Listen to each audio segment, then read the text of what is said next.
Good morning, citizens of the realm. So, just gonna make a little video. I haven't been on here a lot. First explaining. So, since I went on the Lotus Eaters, I've been pretty busy. Produced that song. If you haven't listened to that song, go and check it out. The Long Arrears. It's a cover that somebody made. Somebody made the song after seeing me on the Lotus Eaters, and I thought it was a great song and asked if I could cover it. This was a bit more of a Celtic folk thing, and I kind of turned it into a metal song. And it took a lot of my spare time. I've just been a bit under the weather, so I haven't had a chance to do much in terms of videos. I haven't had a chance to do much this year. I've had a bit of a weird year. Hopefully that's going to kind of smooth out in the autumn here. And I just want to talk about some things that have happened, including, Kier Starmer and, the Kingdom rally. I don't do topical news. And the reason I don't do topical news is it moves too fast. I seen this when I worked in the newsroom.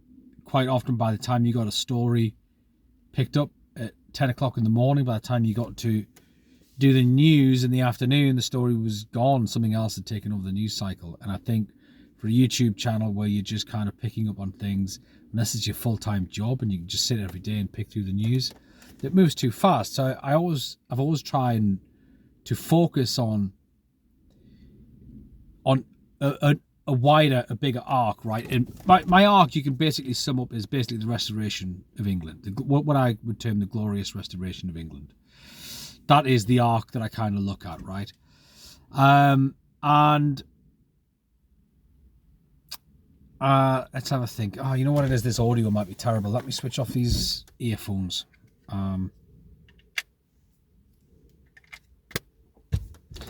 I try and pick up on what I would class as the glorious restoration of England. It's a spiritual resurgence, because I think that's key. We can't save the nation without a spiritual resurgence. And what is beginning to happen is that what I'm talking about is beginning to push to the surface. All these things that I saw back in 2018, 2019 are beginning to come to the front now. People are beginning to see that they need a spiritual resurgence. They're beginning to see that the nation will be restored. I mean, we've got a political movement called Restore Britain. So this glorious restoration that I've been banging on about publicly for about 2 or 3 years. And if you go onto my X account, you can see it's been at least 3 years. I think the first time I used the full phrase, the glorious restoration of England, was October 2023. And I think it might have been a conversation I was replying to with Calvin Robinson, I think.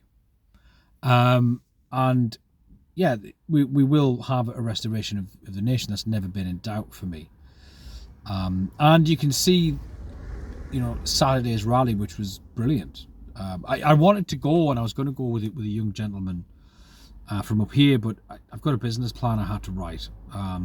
I've got to try to get my hands on a large local pub, and I've got a very short space of time in which to kind of do it. And the song took longer to do than I thought, and it's kind of eaten into a lot of my time, and I'm trying to play catch up.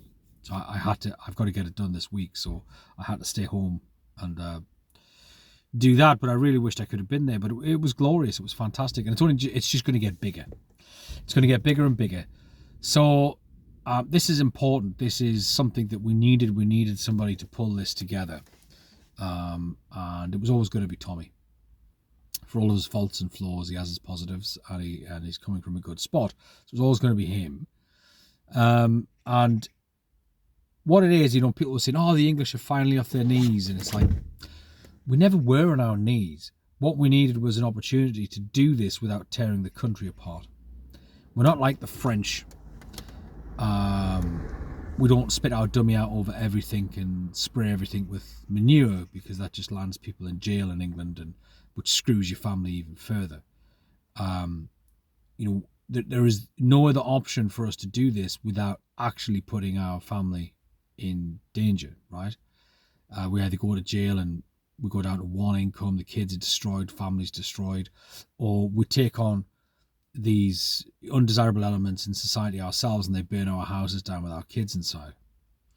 So, which, to those who live overseas, this has happened. Whenever we've tried to do this, they've basically and they get off scot-free. So we know what we're living in, and we are living in a tyrannical system, and we have been for 30 years plus now. probably since Broadwater, definitely since Dunblane. And we needed to find a way to do this which matched our sentiment. Now, the English and the British always approached war with a sense of joy. The English are joyful people deep down. We might restrain it, but we are a joyful people, and we approached war with joy. We enjoyed sticking it to the French. We enjoyed sticking it to the Germans. We enjoyed sticking it to the African nations. We just enjoy it, right? We like the Aussies. We enjoy the fight. And we didn't want to do that in our backyard because we'll destroy it. Because we enjoy it. It's high IQ, high organisation, civilised violence. We'd absolutely lay waste, and we don't want to do that. It's our backyard. Why would we want to destroy the thing that we spent 1,500 years building? So we needed a way to do this that would allow us to quietly and forcefully make our presence felt, like a doorman does in a bar. A 6'4", 260-70 pound doorman. When you're misbehaving, he just comes and stands over you and goes, "You all right, lads?" And you got to behave, and that's the way we'd rather do it. We need to basically show that there is just a sheer physical mass that says no. And at least 2% of the population turned out on Saturday, which is pretty remarkable. It's pretty remarkable. So this will only continue, and it will go hand in hand with the spiritual restoration. And I'm not going to say it's going to be religious, because I think it is going to be spiritual. I think it is going to go very much in a spiritual manner. And what I mean by that is I think we will see a transcendence and a level of insight and depth that we probably haven't seen since Cuthbert and Bede and Oswald. I just have this feeling that something is going to happen that is going to be greater than what we've seen before. But it starts with what is happening now. And I think, there's things like Charlie Kirk have put things into perspective for a lot of people. And, it's just a travesty. And Charlie wasn't a political commentator. He was a man of God. They basically shot an apostle. That's what they did.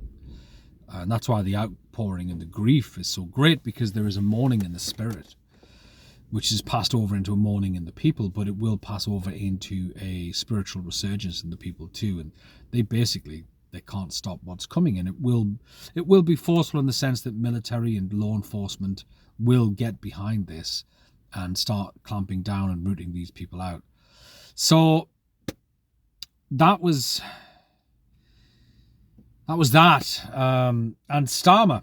So you can go back to my predictions directly after the election within a day or two, and I said they're not going to last. He's not going to last 18 months. They're not going to last 3 years.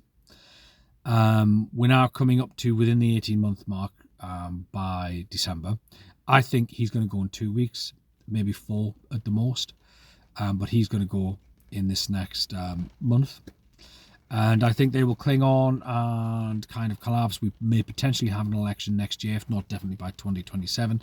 I have been saying this consistently over and over and over and over again since July 5th, 2024. I said it on the Lotus Eaters when I was on.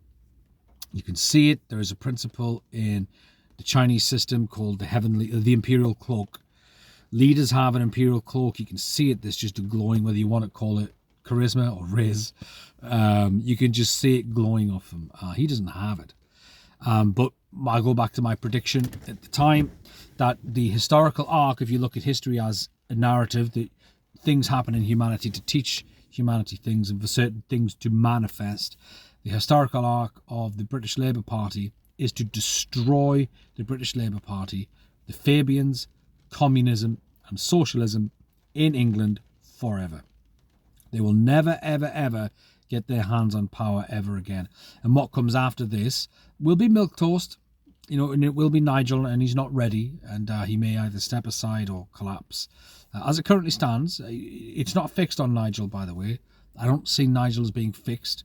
I see him as being probable, but there's something there that isn't settled and nailed down and could unravel incredibly quickly as the pressure begins to apply the closer we get to having to form an actual government. I think at some point we're going to end up with Rupert Law or a Rupert Law-esque character.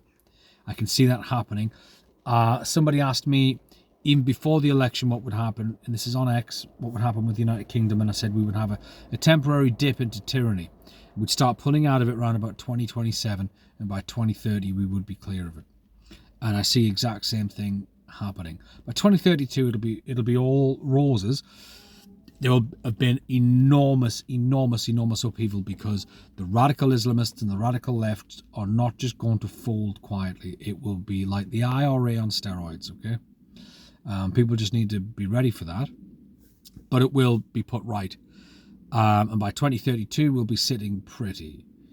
But we are going to briefly dip into some pretty nasty stuff, because Kier Starmers are moderate. I don't think people get this. Kier Starmer is a moderate. Whatever comes after Kier is worse. And you just have to acknowledge that. They've got less IQ, so they won't stay and they won't last, and they will hash everything up in the time that they're in. But Kier Starmer is a moderate. So it will get pretty bleak. We probably end up with digital ID. We may end up with mass public surveillance. They'll probably ban rallies and marches and things like this. It could get incredibly iffy.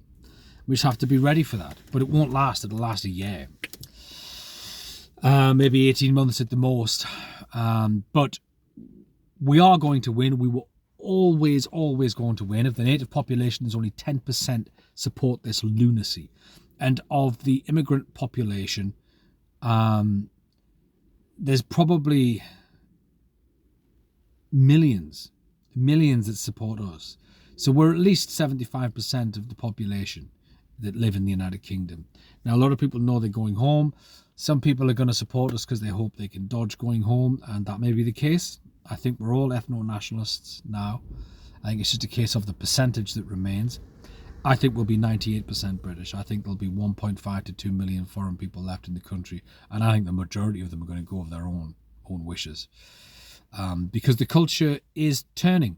The culture is turning, or I should say, the culture never turned the other way, ever. What has happened is people have found a way to express it that won't land them in jail. That's what's happened. We have found a way to say what we feel without getting put into jail. And they don't like it. They don't like it. They're downplaying the numbers that went to the march. People say it's cope. It's not cope. It's selective lying. Cope is when you say, cope is Deontay Wilder saying that Tyson Fury won because he did something with his gloves, right? That is cope. Cope is admitting that the other person won, but you can't admit that they won fairly. That's cope. They are not admitting that we are winning. It is delusion. They cannot admit that we are winning because their entire worldview will collapse. So I'll keep talking about the glorious restoration of England. And look, we will have an empire. It's the British impulse. It's the English impulse to order the world around them. And we will just keep manifesting that. And I'm sorry to all my American friends, but the world was much better when we ran it. We will run it again, because you got to remember that your cabinet is Anglo, but you need us on board. There will be an Anglo partnership, an Anglo empire in the future that will encompass Ireland, Great Britain, America, because the Southern Irish are Anglo-Irish, don't forget. It will encompass Canada, the United States, New Zealand, Australia, and probably a carved out Anglo state within South Africa. And it will govern the West. Okay, this, I don't know if I'll see it in my life. My son will probably see it in his life. But it will govern the West. And that is what to come. That is what will happen, because there's no way that once we've ordered our nation, we're just going to stop at our nation. It's not in our nature. It's never, ever been in our nature. Ask France. Okay? Ask France. So yeah, that's what I see happening in the short term, and what I see happening in the very, very long term. We are the English. We're a divinely ordained nation. We were put here to order and civilize the world so that salvation could be obtained by as many people as possible. And after the war, everybody came and took a slice. Everybody did.